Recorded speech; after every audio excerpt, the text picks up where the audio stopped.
জেগে থাকো বলেন প্রভু, করো সদা প্রার্থনা, কেহ জানিবে না প্রভু আমার গুপ্ত মন্ত্রণা। প্রভু যীশু খ্রিস্টের সুমধুর নামে আন্তরিক অভিবাদন। মথিলিখিত সুসমাচার 5 অধ্যায় 3 পদে পড়ি, ধন্য যাহারা আত্মাত দিনহীন, কারণ স্বর্গরাজ্য তাহাদেরই।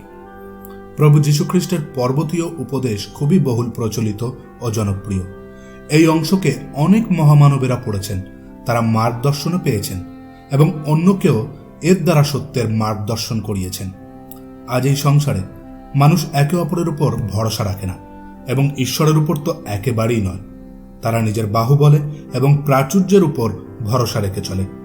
ঈশ্বর সম্পর্কে মানুষের ধারণা যে তিনি ধনসম্পত্তি ও কুশল জীবনযাপন দান করবার জন্য কোনো এক জাদুঘর। ঈশ্বর ধার্মিক, সত্য এবং ন্যায্য বিচারকর্তা। তিনি দোষীদেরকে অবশ্যই দণ্ড দিয়ে সত্যকে প্রতিষ্ঠা করে থাকেন।